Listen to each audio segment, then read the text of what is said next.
أعوذ بالله من الشيطان الرجيم. بسم الله الرحمن الرحيم. ألف لام ميم. ذلك الكتاب لا ريب فيه هدى للمتقين الذين يؤمنون بالغيب ويقيمون الصلاة ومما رزقناهم ينفقون والذين يؤمنون بما أنزل إليك وما أنزل من قبلك وبالآخرة هم يوقنون أولئك على هدى من ربهم وأولئك هم المفلحون. إن الذين كفروا سواء عليهم أأنذرتهم أم لم تنذرهم لا يؤمنون. ختم الله على قلوبهم وعلى سمعهم وعلى أبصارهم غشاوة ولهم عذاب عظيم. ومن الناس من يقول آمنا بالله وباليوم الآخر وما هم بمؤمنين يخادعون الله والذين آمنوا وما يخدعون إلا أنفسهم وما يشعرون. في قلوبهم مرض فزادهم الله مرضا ولهم عذاب أليم بما كانوا يكذبون. وإذا قيل لهم لا تفسدوا في الأرض قالوا إنما نحن مصلحون ألا إنهم هم المفسدون ولكن لا يشعرون. وإذا قيل لهم آمنوا كما آمن السفهاء كما آمن الناس قالوا ونؤمن كما آمن السفهاء ألا إنهم هم السفهاء ولكن لا يعلمون. وإذا لقوا الذين آمنوا قالوا آمنا وإذا خلوا إلى شياطينهم قالوا إنا معكم إنما نحن مستهزئون. الله يستهزئ بهم ويمدهم في طغيانهم يعمهون. أولئك الذين اشتروا الضلالة بالهدى فما ربحت تجارتهم وما كانوا مهتدين. مثلهم كمثل الذي استوقد نارا فلما أضاءت ما حوله ذهب الله بنورهم وتركهم في ظلمات لا يبصرون. صم بكم عمي فهم لا يرجعون. أو كصيب من السماء فيه ظلمات ورعد وبرق يجعلون أصابعهم في آذانهم من الصواعق حذر الموت والله محيط بالكافرين. يكاد البرق يخطف أبصارهم كلما أضاء لهم مشوا فيه وإذا أظلم عليهم قاموا ولو شاء الله لذهب بسمعهم وأبصارهم إن الله على كل شيء قدير. يا أيها الناس اعبدوا ربكم الذي خلقكم والذين من قبلكم لعلكم تتقون. الذي جعل لكم الأرض فراشا والسماء بناء وأنزل من السماء ماء فأخرج به من الثمرات رزقا لكم فلا تجعلوا لله أندادا وأنتم تعلمون. وإن كنتم في ريب مما نزلنا على عبدنا فأتوا بسورة من مثله وادعوا شهداءكم من دون الله إن كنتم صادقين. فإن لم تفعلوا ولن تفعلوا فاتقوا النار التي وقودها الناس والحجارة أعدت للكافرين. وبشر الذين آمنوا وعملوا الصالحات أن لهم جنات تجري من تحتها الأنهار كلما رزقوا منها من ثمرة رزقا قالوا هذا الذي رزقنا من قبل وأتوا به متشابها ولهم فيها أزواج مطهرة وهم فيها خالدون. إن الله لا يستحيي أن يضرب مثلا ما بعودة فما فوقها فأما الذين آمنوا فيعلمون أنه الحق من ربهم وأما الذين كفروا فيقولون ماذا أراد الله بهذا مثلا يضل به كثيرا ويهدي به كثيرا وما يضل به إلا الفاسقين الذين ينقضون عهد الله من بعد ميثاقه ويقطعون ما أمر الله به أن يوصل ويفسدون في الأرض أولئك هم الخاسرون كيف تكفرون بالله وكنتم أمواتا فأحياكم ثم يميتكم ثم يحييكم ثم إليه ترجعون هو الذي خلق لكم ما في الأرض جميعا ثم استوى إلى السماء فسواهن 7 سماوات وهو بكل شيء عليم وإذ قال ربك للملائكة إني جاعل في الأرض خليفة قالوا أتجعل فيها من يفسد فيها ويسفك الدماء ونحن نسبح بحمدك ونقدس لك قال إني أعلم ما لا تعلمون وعلم آدم الأسماء كلها ثم عرضهم على الملائكة فقال أنبئوني بأسماء هؤلاء إن كنتم صادقين قالوا سبحانك لا علم لنا إلا ما علمتنا إنك أنت العليم الحكيم قال يا آدم أنبئهم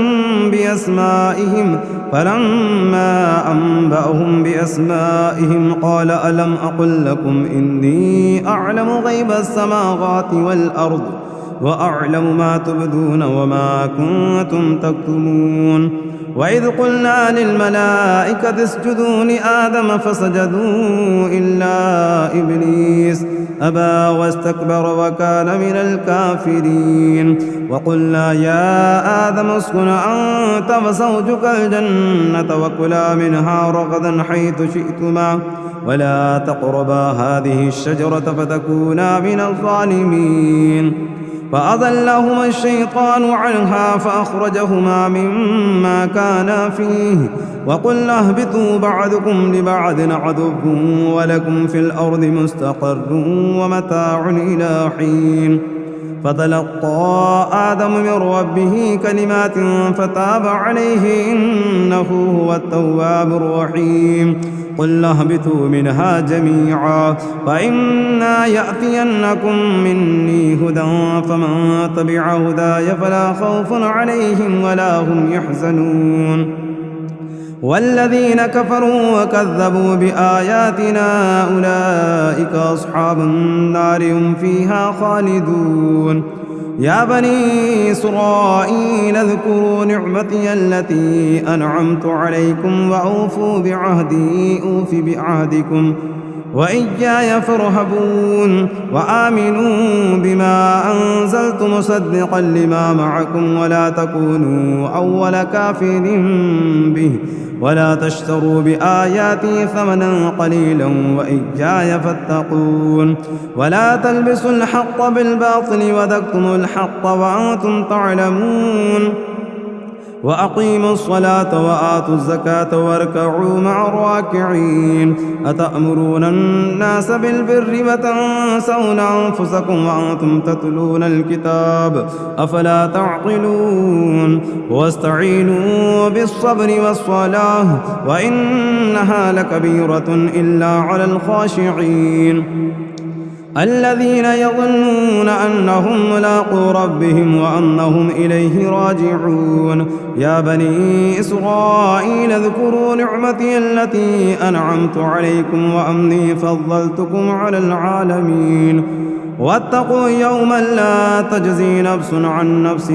شيئا ولا يقبل منها شفاعة ولا يؤخذ منها عدل ولا هم ينصرون وإذ نجيناكم من آل فرعون يسومونكم سوء العذاب يذبحون أبناءكم ويستحيون نساءكم وفي ذلكم بلاء من ربكم عظيم وإذ فرقنا بكم البحر فانجيناكم وأغرقنا آل فرعون وأنتم تنظرون وإذ باعدنا موسى 40 ليلة ثم اتخذتم العجل من بعده وأنتم ظالمون ثم عفونا عنكم من بعد ذلك لعلكم تشكرون وإذ آتينا موسى الكتاب والفرقان لعلكم تهتدون وإذ قال موسى لقومه يا قوم إنكم ظلمتم أنفسكم باتخاذكم العجل فتوبوا إلى بارئكم فاقتلوا أنفسكم ذلكم خير لكم عند بارئكم فتاب عليكم إنه هو التواب الرحيم وإذ قلتم يا موسى لن نؤمن لك حتى نرى الله جهرة فأخذتكم الصاعقة وأنتم تنظرون ثم بعثناكم من بعد موتكم لعلكم تشكرون وظللنا عليكم الغمام وأنزلنا عليكم المن والسلوى كلوا من طيبات ما رزقناكم وما ظلمونا ولكن كانوا أنفسهم يظلمون وإذ قلنا ادخلوا هذه القرية فكلوا منها حيث شئتم رغدا وادخلوا الباب سجدا وقولوا حطة نغفر لكم خطاياكم وسنزيد المحسنين فبدل الذين ظلموا قولا غير الذي قيل لهم فأنزلنا على الذين ظلموا رجزا من السماء بما كانوا يفسقون وإذ استسقى موسى لقومه فقلنا اضرب بعصاك الحجر فانفجرت من 12 عينا قد علم كل أناس مشربهم كلوا واشربوا من رزق الله ولا تعثوا في الأرض مفسدين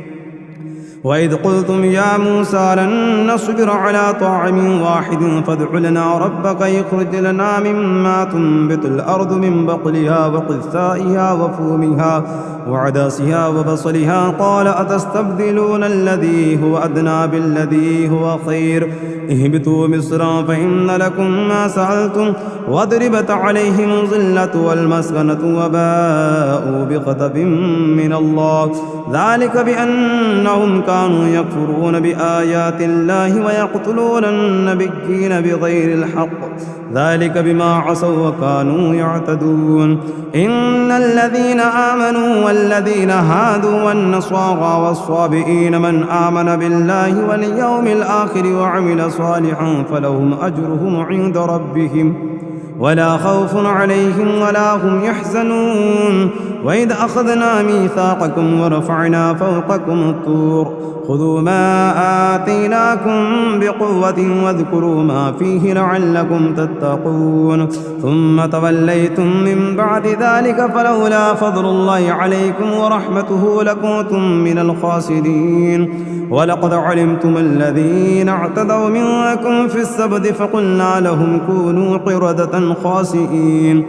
فجعلناها نكالا لما بين يديها وما خلفها وموعظة للمتقين وإذ قال موسى لقومه إن الله يأمركم أن تذبحوا بقرة قالوا أتتخذنا هزوا قال أعوذ بالله أن أكون من الجاهلين قال ادع لنا ربك يبين لنا ما هي قال إنه يقول إنها بقرة لا فارض ولا بكر عوان بين ذلك فافعلوا ما تؤمرون قال ادع لنا ربك يبين لنا ما لونها قال إنه يقول إنها بقرة صفراء فاقع لونها تسر الناظرين قال ادع لنا ربك يبين لنا ما هي إن البقرة شابه علينا وإنا إن شاء الله لمهتدون قال إنه يقول إنها بقرة لا ذلول تثير الأرض ولا تسقي الحرث مسلمة لا شية فيها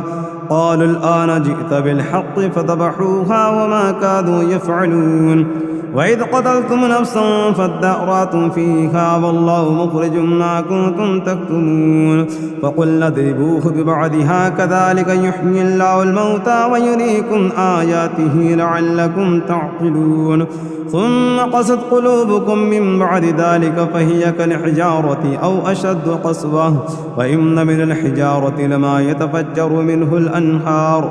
وإن منها لما يشقق فيخرج منه الماء وإن منها لما يهبط من خشية الله وما الله بغافل عما تعملون أفتطمعون أن يؤمنوا لكم وقد كان فريق منهم يسمعون كلام الله ثم يحرفونه من بعد ما عقلوه وهم يعلمون وإذا لقوا الذين آمنوا قالوا آمنا وإذا خلا بعضهم إلى بعض قالوا وتحدثونهم بما فتح الله عليكم ليحاجوكم به عند ربكم أفلا تعقلون أفلا يعلمون أن الله يعلم ما يسرون وما يعلنون ومنهم أميون لا يعلمون الكتاب إلا أمانيهم وإنهم إلا يظنون فويل للذين يكتبون الكتاب بأيديهم ثم يقولون هذا من عند الله ليشتروا به ثمنا قليلا فويل لهم مما كتبت أيديهم وويل لهم مما يكسبون وقالوا لن تمسنا النار إلا أياما معدودة قل أتخذتم عند الله عهدا فلن يخلف الله عهده وأم تقولون على الله ما لا تعلمون بلى من كسب سيئة وأحاطت به خطيئته فأولئك أصحاب النار هم فيها خالدون والذين آمنوا وعملوا الصالحات أولئك أصحاب الجنة هم فيها خالدون وإذ أخذنا ميثاق بني إسرائيل لا تعبدون إلا الله وبالوالدين إحسانا وذي القربى واليتامى والمساكين وقولوا للناس حسنا وأقيموا الصلاة وآتوا الزكاة ثم توليتم إلا قليلا منكم وأنتم معرضون وإذ أخذنا ميثاقكم لا تسفكون دماءكم ولا تخرجون أنفسكم من دياركم ثم أقررتم وأنتم تشهدون ثم أنتم هؤلاء تقتلون أنفسكم وتخرجون فريقا منكم من ديارهم تظاهرون عليهم بالإثم والعدوان وإن يأتوكم أسارى تفادوهم وهو محرم عليكم إخراجهم أفتؤمنون ببعض الكتاب وتكفرون ببعض فما جزاء من يفعل ذلك منكم إلا خزي في الحياة الدنيا ويوم القيامة يردون إلى أشد العذاب وما الله بغافل عما تعملون أولئك الذين اشتروا الحياة الدنيا بالآخرة فلا يخفف عنهم العذاب ولا هم ينصرون ولقد آتينا موسى الكتاب وقفينا من بعده بالرسل وآتينا عيسى ابن مريم البينات وأيدناه بروح القدس أفكلما جاءكم رسول بما لا تهوى أنفسكم استكبرتم ففريقا كذبتم وفريقا تقتلون وقالوا قلوبنا غلف بل لعنهم الله بكفرهم فقليلا ما يؤمنون ولما جاءهم كتاب من عند الله مصدق لما معهم وكانوا من قبل يستفتحون على الذين كفروا فلما جاءهم ما عرفوا كفروا به فلعنة الله على الكافرين بئس ما اشتروا به أنفسهم أن يكفروا بما أنزل الله بغيا أن ينزل الله من فضله على من يشاء من عباده فباءوا بغضب على غضب وللكافرين عذاب مهين وإذا قيل لهم آمنوا بما أنزل الله قالوا نؤمن بما أنزل علينا ويكفرون بما وراءه وهو الحق مصدقا لما معهم قل فلم تقتلون أنبياء الله من قبل إن كنتم مؤمنين ولقد جاءكم موسى بالبينات ثم اتخذتم العجل من بعده وأنتم ظالمون وإذ أخذنا ميثاقكم ورفعنا فوقكم الطور خذوا ما آتيناكم بقوة واذكروا قالوا سمعنا بقوة واسمعوا قالوا سمعنا وعصينا وأشربوا في قلوبهم العجل بكفرهم قل بئس ما يأمركم به إيمانكم إن كنتم مؤمنين قل إن كانت لكم الدار الآخرة عند الله خالصة من دون الناس فتمنوا الموت إن كنتم صادقين ولن يتمنوه أبدا بما قدمت أيديهم والله عليم بالظالمين ولتجدنهم أحرص الناس على حياة ومن الذين أشركوا يود أحدهم لو يعمر 1000 سنة وما هو بمزحزحه من العذاب أن يعمر والله بصير بما يعملون قل من كان عدوا لجبريل فإنه نزله على قلبك بإذن الله مصدقا لما بين يديه وهدى وبشرى للمؤمنين من كان عدوا لله وملائكته ورسله وجبريل وميكال فإن الله عدو للكافرين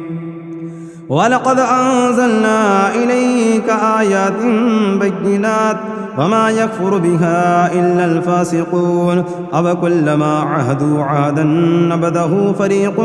منهم بل أكثرهم لا يؤمنون ولما جاءهم رسول من عند الله مصدق لما معهم نبذ فريق من الذين أوتوا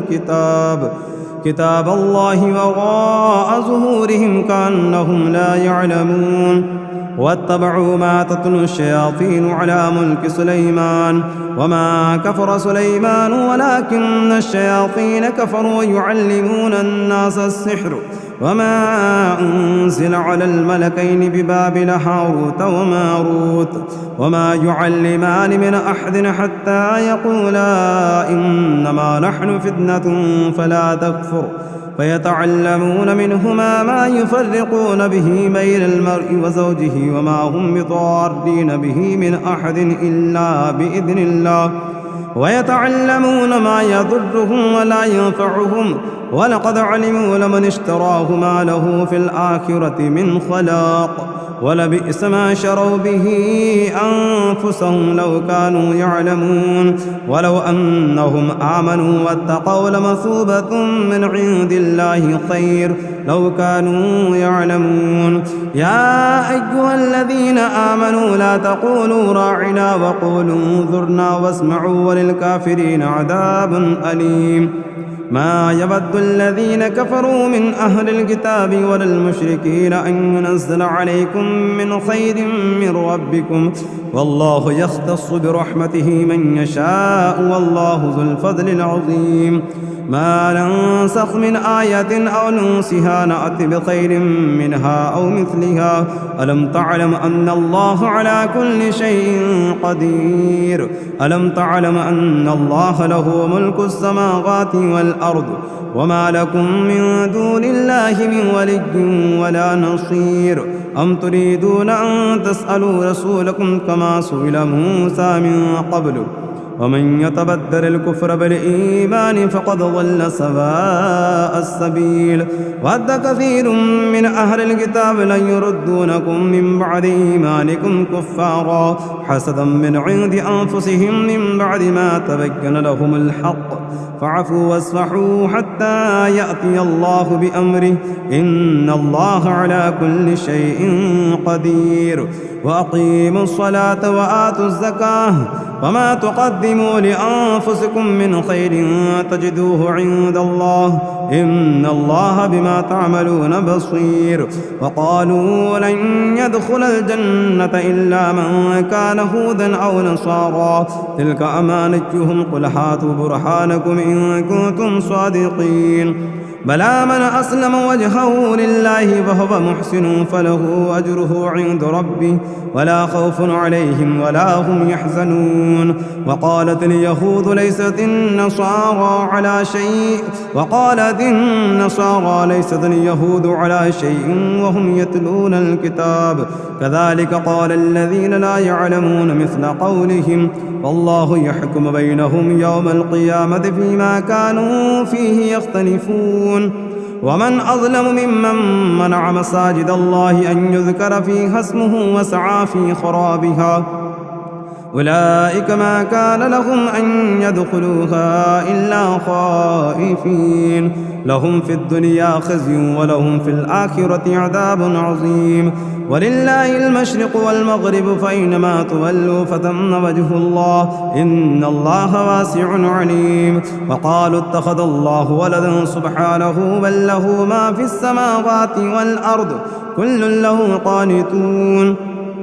بديع السماوات والأرض وإذا قضى أمرا فإنما يقول له كن فيكون وقال الذين لا يعلمون لولا يكلمنا الله أو تأتينا آية كذلك قال الذين من قبلهم مثل قولهم تشابهت قلوبهم قد بينا الآيات لقوم يوقنون إنا أرسلناك بالحق بشيرا ونذيرا ولا تسأل عن أصحاب الجحيم ولن ترضى عنك اليهود ولا النصارى حتى تتبع ملتهم قل إن هدى الله هو الهدى ولئن اتبعت أهواءهم بعد الذي جاءك من العلم ما لك من الله من ولي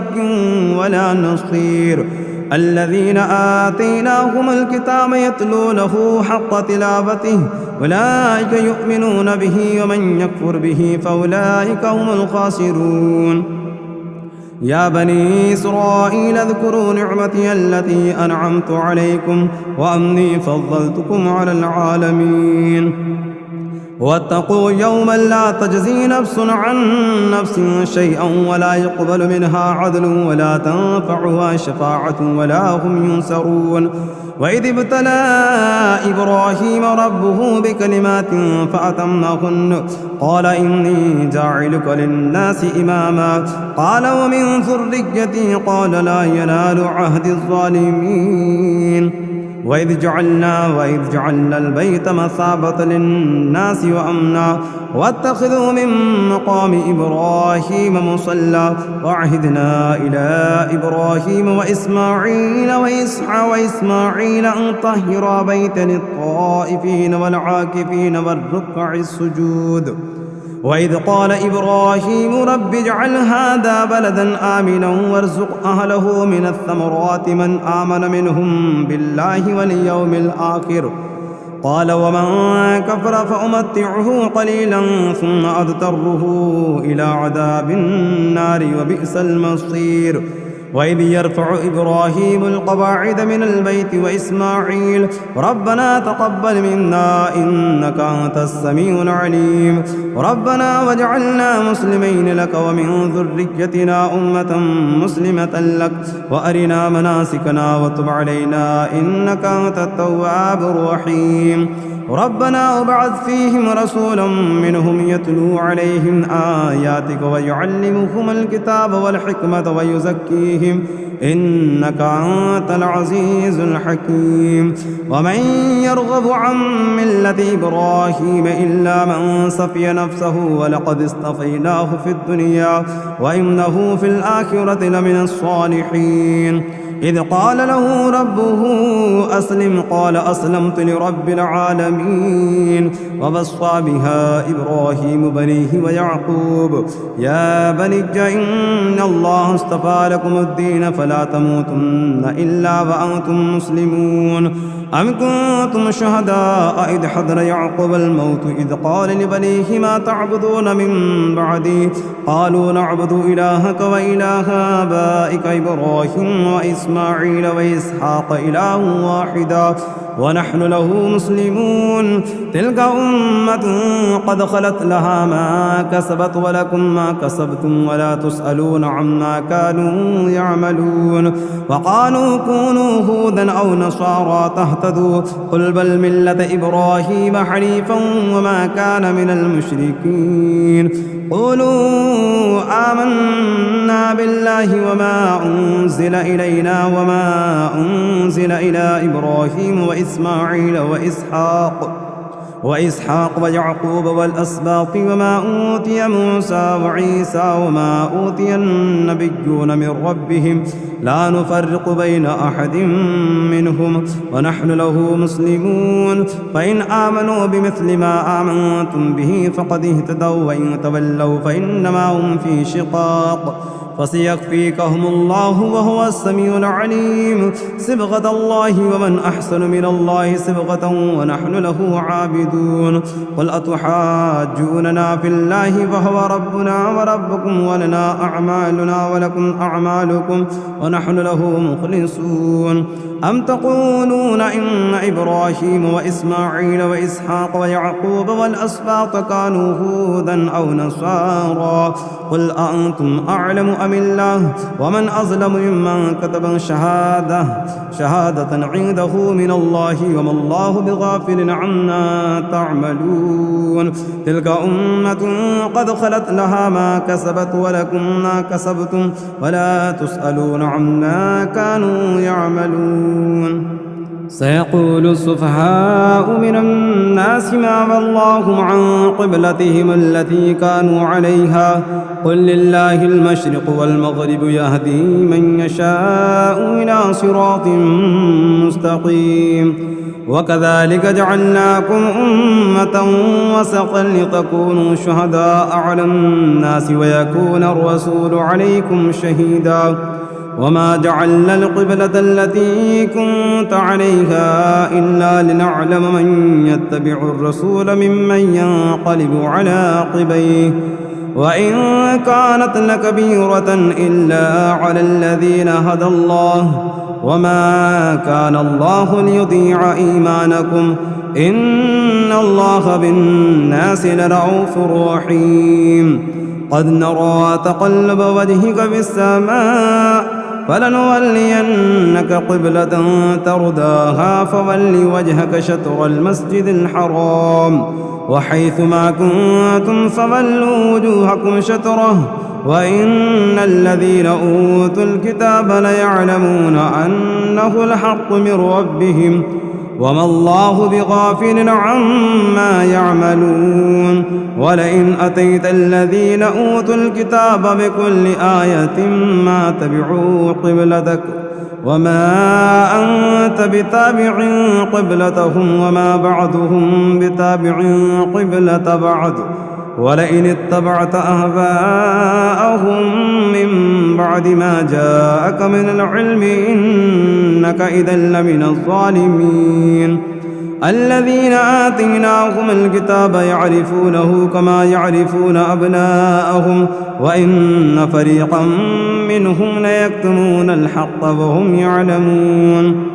الحق من ربك فلا تكونن من الممترين ولكل وجهة هو موليها فاستبقوا الخيرات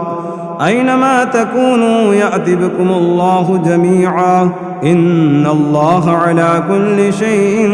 قدير ومن حيث خرجت فول وجهك شطر المسجد الحرام وإنه للحق من ربك وما الله بغافل عما تعملون ومن حيث خرجت فول وجهك شطر المسجد الحرام وحيث ما كنتم فولوا وجوهكم شطره لئلا يكون للناس عليكم حجة إلا الذين ظلموا منهم فلا تخشوهم واخشوني ولأتم نعمتي عليكم ولعلكم تهتدون كما أرسلنا فيكم رسولا منكم يتلو عليكم آياتنا ويزكيكم ويعلمكم الكتاب والحكمة ويعلمكم ما لم تكونوا تعلمون فاذكروني أذكركم واشكروا لي ولا تكفرون يا أيها الذين آمنوا استعينوا بالصبر والصلاة إن الله مع الصابرين ولا تقولوا لمن يقتل في سبيل الله أموات بل أحياء ولكن لا تشعرون ولنبلونكم بشيء من الخوف والجوع ونقص من الأموال والأنفس والثمرات وبشر الصابرين الذين إذا أصابتهم مصيبة قالوا إنا لله وإنا إليه راجعون أولئك عليهم صلوات من ربهم ورحمة وأولئك هم المهتدون إن الصفا والمروة من شعائر الله فمن حج البيت أو اعتمر فلا جناح عليه أن يطوف بهما ومن تطوع خيرا فإن الله شاكر عليم إن الذين يكتمون ما أنزلنا من البينات والهدى من بعد ما بيناه للناس في الكتاب أولئك يلعنهم الله ويلعنهم اللاعنون إلا الذين تابوا وأصلحوا وبينوا فأولئك أتوب عليهم وأنا التواب الرحيم إن الذين كفروا وماتوا وهم كفار أولئك عليهم لعنة الله والملائكة والناس أجمعين خالدين فيها لا يخفف عنهم العذاب ولا هم ينذرون وإلهكم إله واحد لا إله إلا هو الرحمن الرحيم إن في خلق السماوات والأرض واختلاف الليل والنهار والفلك التي تجري في البحر بما ينفع الناس وما أنزل الله من السماء من ماء فأحيا به الأرض بعد موتها وبث فيها من كل دابة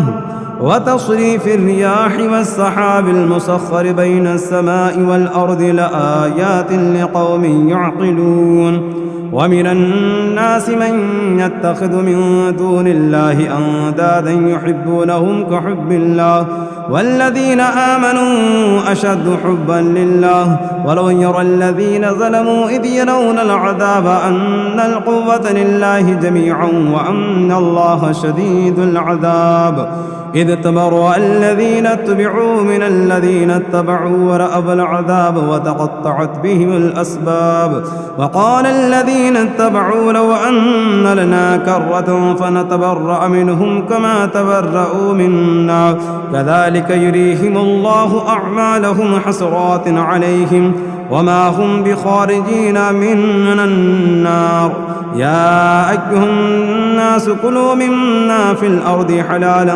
طيبا ولا تتبعوا خطوات الشيطان إنه لكم عدو مبين إنما يأمركم بالسوء والفحشاء وأن تقولوا على الله ما لا تعلمون وإذا قيل لهم اتبعوا ما أنزل الله قالوا بل نتبع ما ألفينا عليه آباءنا أولو كان آباؤهم لا يعقلون شيئا ولا يهتدون ومثل الذين كفروا كمثل الذي ينعق بما لا يسمع إلا دعاء ونداء صم بكم عمي فهم لا يعقلون يا أيها الذين آمنوا كلوا من طيبات ما رزقناكم واشكروا لله إن كنتم إياه تعبدون إنما حرم عليكم الميتة والدم ولحم الخنزير وما أهل به لغير الله فمن اضطر غير باغ ولا عاد فلا إثم عليه إن الله غفور رحيم إن الذين يكتمون ما أنزل الله من الكتاب ويشترون به ثمنا قليلا أولئك ما يأكلون في بطونهم في بطونهم إلا النار ولا يكلمهم الله يوم القيامة ولا يزكيهم ولهم عذاب أليم. أولئك الذين اشتروا الضلالة بالهدى والعذاب بالمغفرة وما أصبرهم على النار ذلك بأن الله نزل الكتاب بالحق وإن الذين اختلفوا في الكتاب لفي شقاق بعيد. ليس البر أن تولوا وجوهكم قبل المشرق والمغرب ولكن البر من آمن بالله واليوم الآخر والملائكة والكتاب والنبيين وآتى المال على حبه ذوي القربى واليتامى والمساكين وابن السبيل والسائلين وفي الرقاب وأقام الصلاة وآتى الزكاة والموفون بعهدهم إذا عهدوا والصابرين في البأساء والضراء وحين البأس أولئك الذين صدقوا وأولئك هم المتقون. يا أيها الذين آمنوا كتب عليكم القصاص في القتلى الحر بالحر والعبد بالعبد والأنثى بالأنثى فمن عفي له من أخيه شيء فاتباع بالمعروف وأداء إليه بإحسان ذلك تخفيف من ربكم ورحمة فمن اعتدى بعد ذلك فله عذاب أليم. ولكم في القصاص حياة يا أولي الألباب لعلكم تتقون. كتب عليكم إذا حضر أحدكم الموت إن ترك خيرا الوصية للوالدين والأقربين بالمعروف حقا على المتقين فمن بدله بعد ما سمعه فإنما إثمه على الذين يبدلونه وإن الله سميع عليم. فمن خاف من موص جنفا أو إثما فأصلح بينهم فلا إثم عليه إن الله غفور رحيم. يا أيها الذين آمنوا كتب عليكم الصيام كما كتب على الذين من قبلكم لعلكم تتقون أياما معدودات فمن كان منكم مريضا أو على سفر فعدة من أيام أخر وعلى الذين يطيقونه فدية طعام مسكين فمن تطوع خيرا فهو خير له وأن تصوموا خير لكم إن كنتم تعلمون. شهر رمضان الذي أنزل فيه القرآن هدى للناس وبينات من الهدى والفرقان فمن شهد منكم الشهر فليصمه ومن كان مريضا أو على سفر فعدة من أيام أخر يريد الله بكم اليسر ولا يريد بكم العسر ولتكملوا العدة ولتكبروا الله على ما هداكم ولعلكم تشكرون. وإذا سألك عبادي عني فإني قريب أجيب دعوة الداع إذا دعاني فليستجيبوا لي وليؤمنوا بي لعلهم يرشدون. أحل لكم ليلة الصيام الرفث إلى نسائكم هن لباس لكم وأنتم لباس لهن علم الله أنكم كنتم تختانون أنفسكم فتاب عليكم وعفى عنكم فالآن باشروهن وابتغوا ما كتب الله لكم وكلوا واشربوا حتى يتبين لكم الخيط الأبيض من الخيط الأسود من الفجر ثم أتموا الصيام إلى الليل ولا تباشروهن وأنتم عاكفون في المساجد تلك حدود الله فلا تقربوها كذلك يبين الله آياته للناس لعلهم يتقون. ولا تأكلوا أموالكم بينكم بالباطل وتدلوا بها إلى الحكام لتأكلوا فريقا من أموال الناس بالإثم وأنتم تعلمون. يسألونك عن الأهلة قل هي مواقيت للناس والحج وليس البر بأن تأتوا البيوت من ظهورها ولكن البر من اتقى وأتوا البيوت من أبوابها واتقوا الله لعلكم تفلحون وقاتلوا في سبيل الله الذين يقاتلونكم ولا تعتدوا إن الله لا يحب المعتدين واقتلوهم حيث ثقفتموهم وأخرجوهم من حيث أخرجوكم والفتنة أشد من القتل ولا تقاتلوهم عند المسجد الحرام حتى يقاتلوكم فيه فإن قاتلوكم فاقتلوهم كذلك جزاء الكافرين فإن انتهوا فإن الله غفور رحيم وقاتلوهم حتى لا تكون فتنة ويكون الدين لله فإن انتهوا فلا عدوان إلا على الظالمين الشهر الحرام بالشهر الحرام والحرمات قصاص فمن اعتدى عليكم فاعتدوا عليه بمثل ما اعتدى عليكم واتقوا الله واعلموا أن الله مع المتقين وأنفقوا في سبيل الله ولا تلقوا بأيديكم إلى التهلكة وأحسنوا إن الله يحب المحسنين وأتموا الحج والعمرة لله فإن أحسرتم فمن استيسر من الهدي ولا تحلقوا رؤوسكم حتى يبلغ الهدي محله فمن كان منكم مريضا أو به أذى من رأسه ففدية من صيام أو صدقة أو نسك فإذا أمنتم فمن تمتع بالعمرة إلى الحج فما استيسر من الهدي فمن لم يجد فالصيام 3 أيام في الحج و7 إذا رجعتم تلك 10 كاملة ذلك لمن لم يكن أهله حاضر المسجد الحرام واتقوا الله واعلموا أن الله شديد العقاب الحج أشهر معلومات فمن فرض فيهن الحج فلا رفث ولا فسوق ولا جدال في الحج وما تفعلوا من خير يعلمه الله وتزبدوا فإن خير الزاد التقوى واتقون يا أولي الألباب ليس عليكم جناح أن تبتغوا فضلا من ربكم فإذا أفضتم من عرفات فاذكروا الله عند المشعر الحرام واذكروه كما هداكم وإن كنتم من قبله لمن الضالين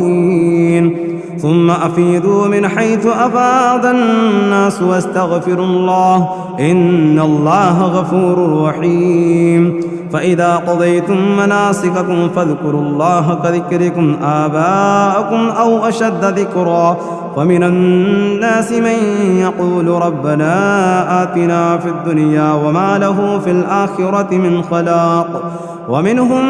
من يقول ربنا آتنا في الدنيا حسنة وفي الآخرة حسنة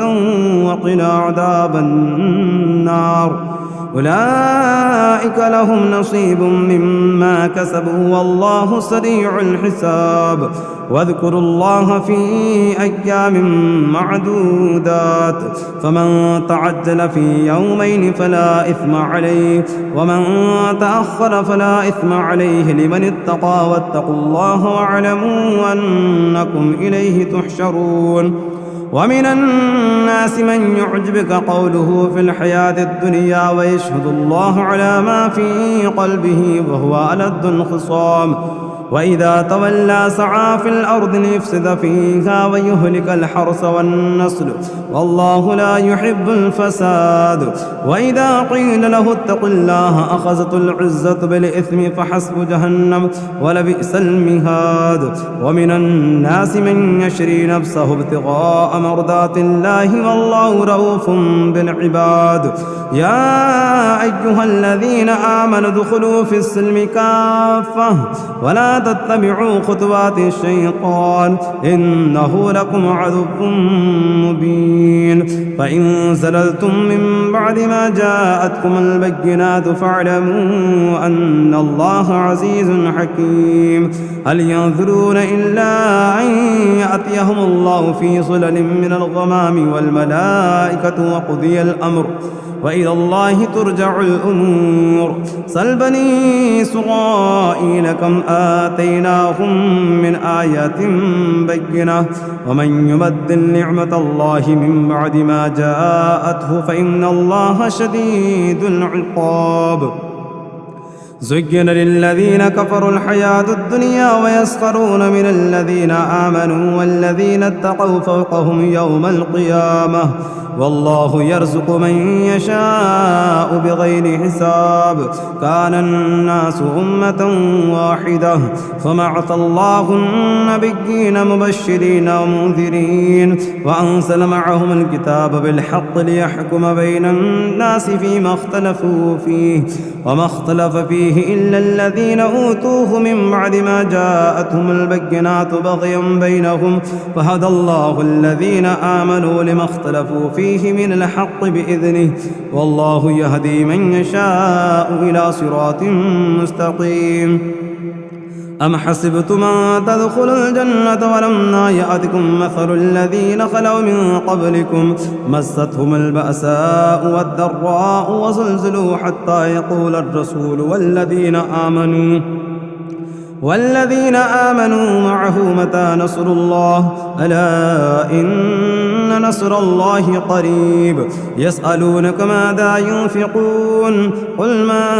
أنفقتم من خير فللوالدين والأقربين واليتامى والمساكين وابن السبيل وما تفعلوا من خير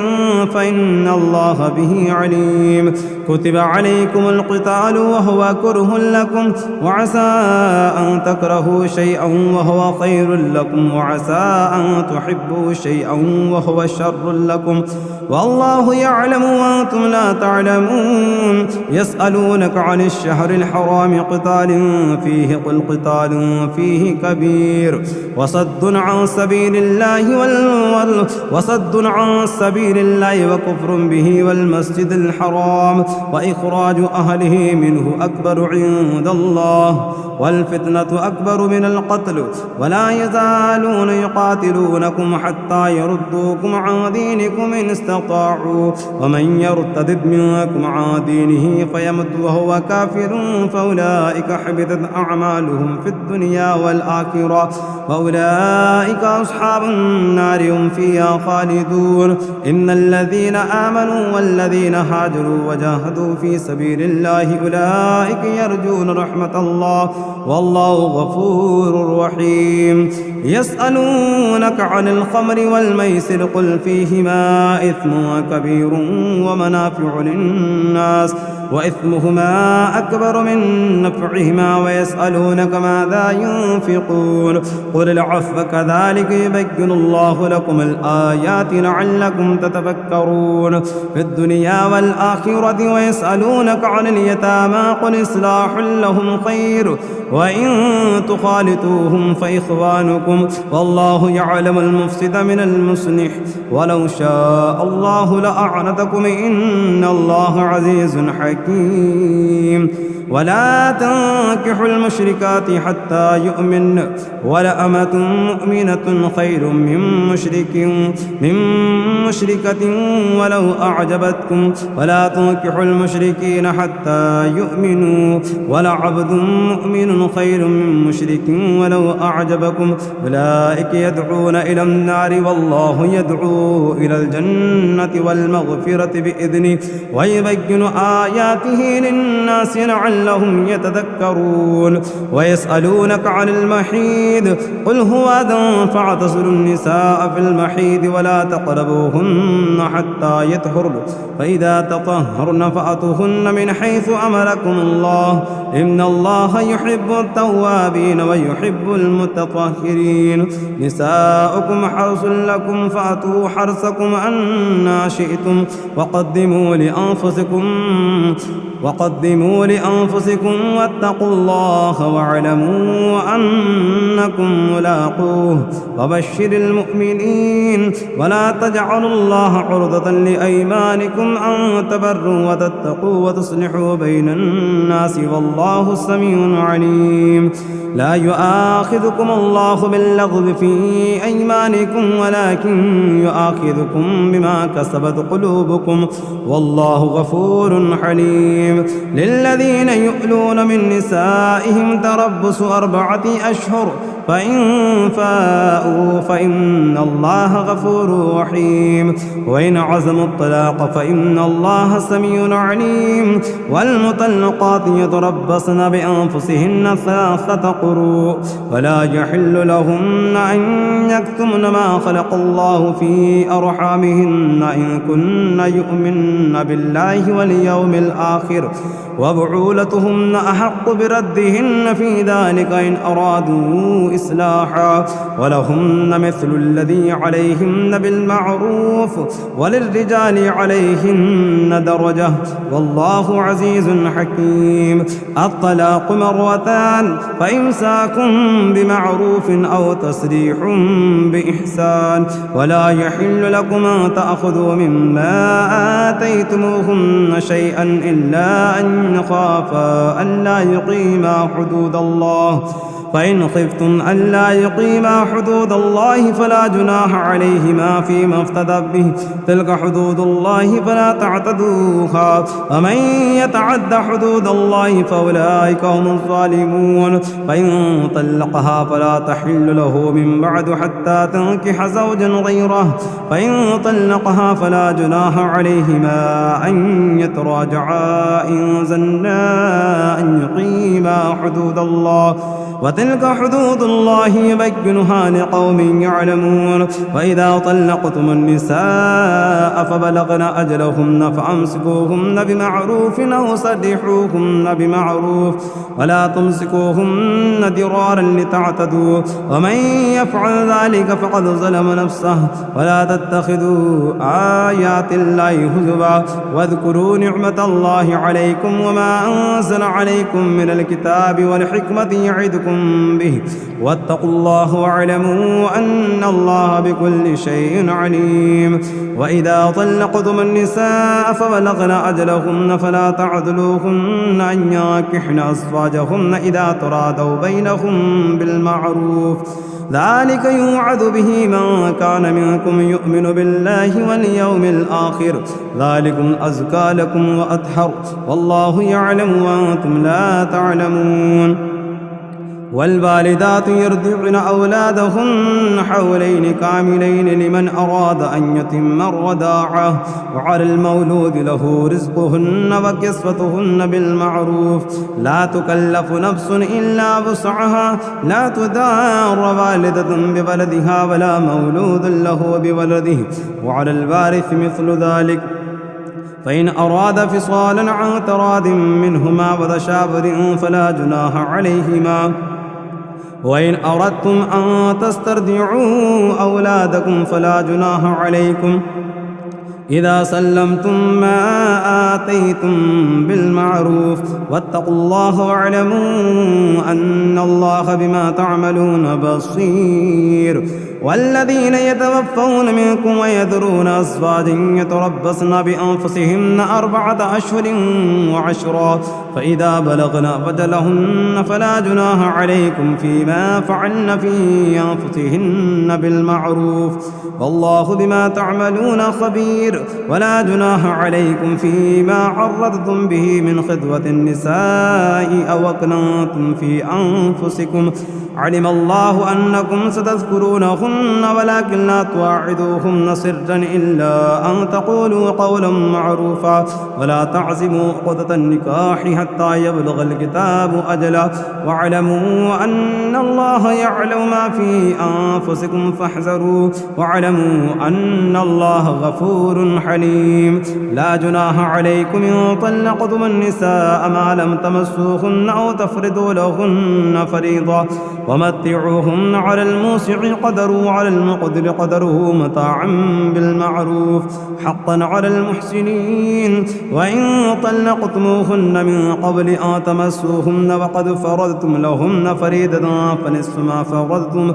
إلا أن يعفون أو يعفو الذي بيده عقدة النكاح وأن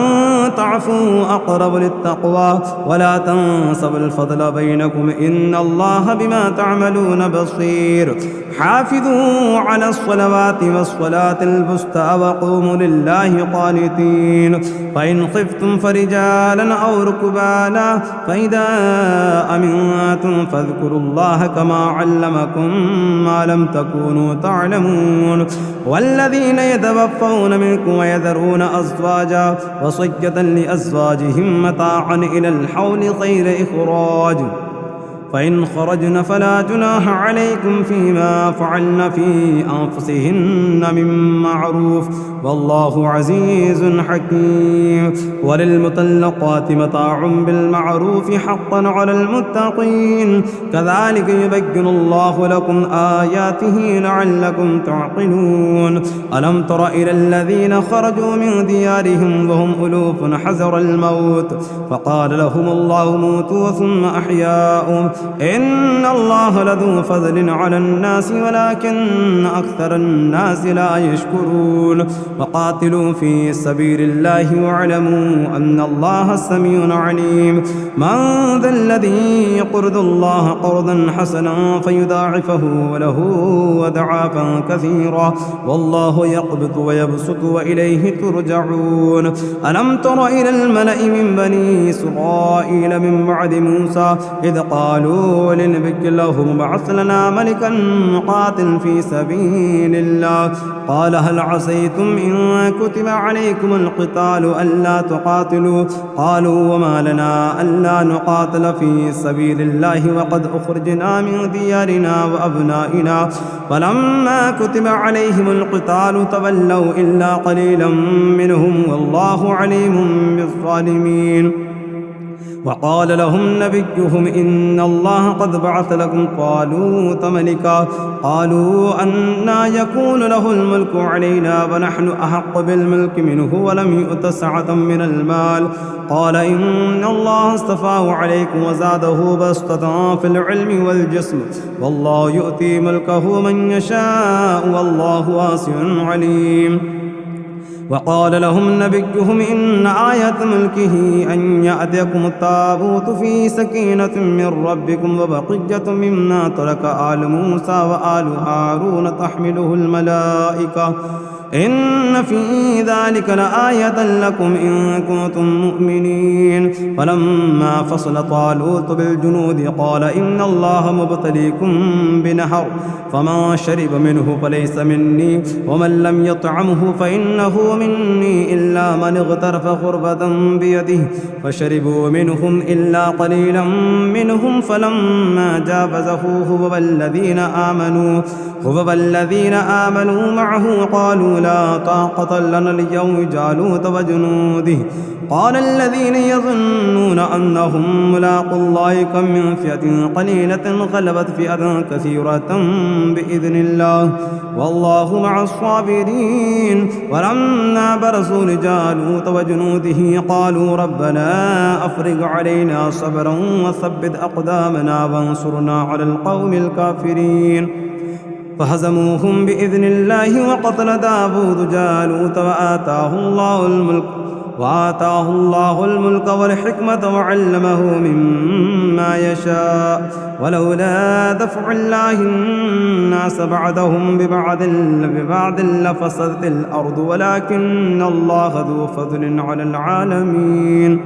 تلك آيات الله نتلوها عليك بالحق وإنك لمن المرسلين تلك الرسل فضلنا بعدهم على بعض منهم من كلم الله ورفع بعدهم درجات وآتينا عيسى بن مريم البينات وأيدناه بروح القدس ولو شاء الله ما اقتتل الذين من بعدهم من بعد ما جاءتهم البينات ولكن اختلفوا فمنهم من آمن ومنهم من كفر ولو شاء الله ما اقتتلوا ولكن الله يفعل ما يريد. يا أيها الذين آمنوا أنفقوا مما رزقناكم من قبل أن يأتي يوم لا بيع فيه ولا خلة ولا شفاعة والكافرون هم الظالمون. الله لا إله إلا هو الحي القيوم لا تأخذه سنة ولا نوم له ما في السماوات وما في الأرض من ذا الذي يشفع عنده إلا بإذنه يعلم ما بين أيديهم وما خلفهم ولا يحيطون بشيء من علمه إلا بما شاء وسع كرسيه السماوات والأرض ولا يؤوده حفظهما وهو العلي العظيم. لا إكراه في الدين قد تبين الرشد من الغي فمن يكفر بالطاغوت ويؤمن بالله فقد استمسك بالعروة الوثقى لا انفصام لها والله سميع عليم. الله ولي الذين آمنوا يخرجهم من الظلمات إلى النور والذين كفروا أولياؤهم الطاغوت يخرجونهم من النور إلى الظلمات أولئك أصحاب النار هم فيها خالدون. ألم تر إلى الذي حاج إبراهيم في ربه أن آتاه الله الملك إذ قال إبراهيم ربي الذي يحيي ويميت قال أنا أحيي وأميت قال إبراهيم فإن الله يأتي بالشمس من المشرق فأت بها من المغرب فبهت الذي كفر والله لا يهدي القوم الظالمين. أو كالذي مر على قرية وهي خاوية على عروشها قال أنى يحيي هذه الله بعد موتها فأماته الله 100 عام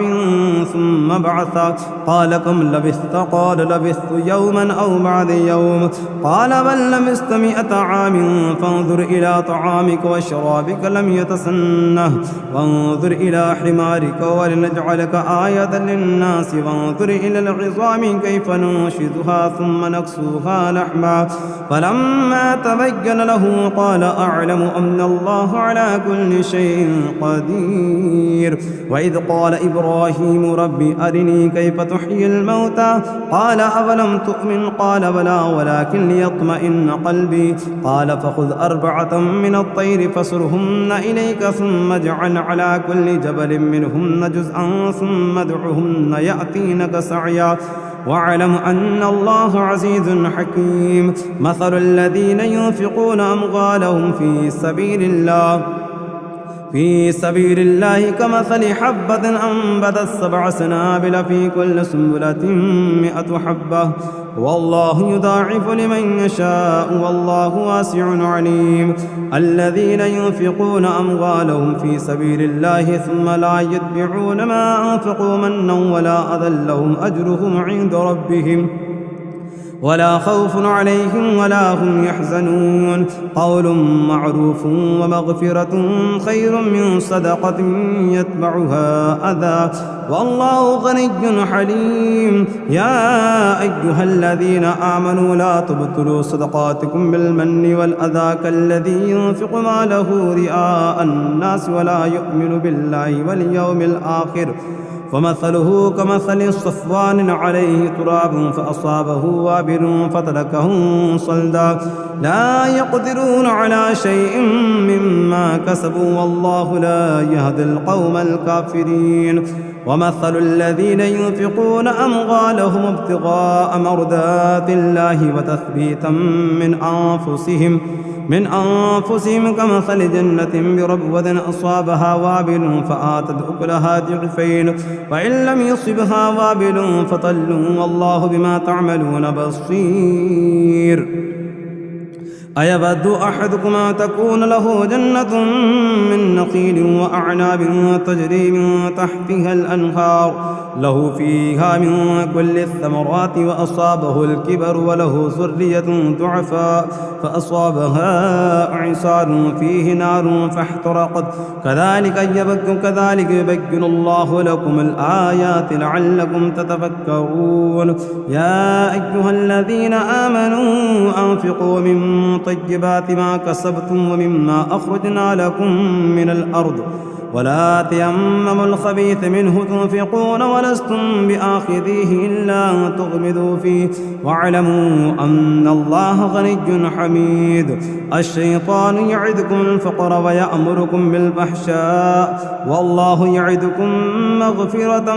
منه وفضلا والله واسع عليم. يؤتي الحكمة من يشاء ومن يؤت الحكمة فقد أوتي خيرا كثيرا وما يذكر إلا أولو الألباب. وما أنفقتم من نفقة أو نذرتم من نذر فإن الله يعلمه وما للظالمين من أنصار. إن تبدوا الصدقات فنعما هي وإن تخفوها وتؤتوها الفقراء فهو خير لكم ويكفر عنكم من سيئاتكم والله بما تعملون خبير. ليس عليك هداهم ولكن الله يهدي من يشاء وما تنفقوا من خير فلأنفسكم وما تنفقون إلا ابتغاء وجه الله وما تنفقوا من خير يوفى إليكم وأنتم لا تظلمون. للفقراء الذين أحصروا في سبيل الله لا يستطيعون ضربا في الأرض يحسبهم الجاهل أغنياء من التعفف تعرفهم بسيماهم لا يسألون الناس إلحافا وما تنفقوا من خير فإن الله به عليم. الذين ينفقون أموالهم بالليل والنهار سرا وعلانية فلهم أجرهم عند ربهم ولا خوف عليهم ولا هم يحزنون. الذين يأكلون الربا لا يقومون إلا كما يقوم الذي يتخبطه الشيطان من المس ذلك بأنهم قالوا إنما البيع مثل الربا وأحل الله البيع وحرم الربا فمن جاءه موعظة من ربه فانتهى فله ما سلف وأمره إلى الله ومن عاد فأولئك أصحاب النار هم فيها خالدون. يمحق الله الربا ويربي الصدقات والله لا يحب كل كفار أثيم. إن الذين آمنوا وعملوا الصالحات وأقاموا الصلاة وآتوا الزكاة لهم أجرهم عند ربهم ولا خوف عليهم ولا هم يحزنون. يا أيها الذين آمنوا اتقوا الله وذروا ما بقي من الربا إن كنتم مؤمنين فإن لم تفعلوا فأذنوا بحرب من الله ورسوله وإن تبتم فلكم رؤوس أموالكم لا تظلمون ولا تظلمون. وإن كان ذو عسرة فنذرة إلى ميسرة وأن تصدقوا خير لكم إن كنتم تعلمون. واتقوا يوما ترجعون فيه إلى الله ثم توفى كل نفس ما كسبت وهم لا يظلمون. يا أيها الذين آمنوا إذا تداينتم بدين إلى أجل مسمى فاكتبوه وليكتب بينكم كاتب بالعدل ولا يأب كاتب أن يكتب كما علمه الله فليكتب وليملل الذي عليه الحق وليتق الله ربه ولا يبخس منه شيئا فإن كان الذي عليه الحق سفيها أو ضعيفا أو لا يستطيع أن يمل هو فليملل وليه بالعدل واستشهدوا شهيدين من رجالكم فإن لم يكونا رجلين فرجل وامرأتان ممن ترضون من الشهداء أن تضل إحداهما فتذكر إحداهما الأخرى ولا يأبى الشهداء إذا ما دعوا ولا تسأموا أن تكتبوه صغيرا أو كبيرا إلى أجله ذلكم أقسط عند الله وأقدم للشهادة وأدنى ألا ترتابوا إلا تكون تجارة حاضرة تديرونها بينكم فليس عليكم جناح ألا تكتبوها وأشهدوا إذا تبايعتم ولا يدار كاتب ولا شهيد وإن تفعلوا فإنه فسوق بكم واتقوا الله ويعلمكم الله والله بكل شيء عليم. وإن كنتم على سفر ولم تجدوا كاتبا فرهان مقبوضة وإن أمن بعضكم بعضا فليؤد الذي اؤتمن أمانته وليتق الله ربه ولا تكتموا الشهادة ومن يكتمها فإنه آثم قلبه والله بما تعملون عليم. لله ما في السماوات وما في الأرض وإن تبدوا ما في أنفسكم أو تخفوه يحاسبكم به الله ويغفر لمن يشاء ويعذب من يشاء والله على كل شيء قدير. آمن الرسول بما أنزل إليه من ربه والمؤمنون كلنا آمن بالله وملائكته وكتبه ورسله لا نفرق بين أحد من رسله وقالوا سمعنا وأطعنا غفرانك ربنا وإليك المصير. لا يكلف الله نفسا إلا وسعها لها ما كسبت وعليها ما اكتسبت ربنا لا تؤاخذنا إن نسينا أو أخطأنا ربنا ولا تحمل علينا إصرا كما حملته على الذين من قبلنا ربنا ولا تحملنا ما لا طاقة لنا به واعف عنا واغفر لنا وارحمنا أنت مولانا فانصرنا على القوم الكافرين.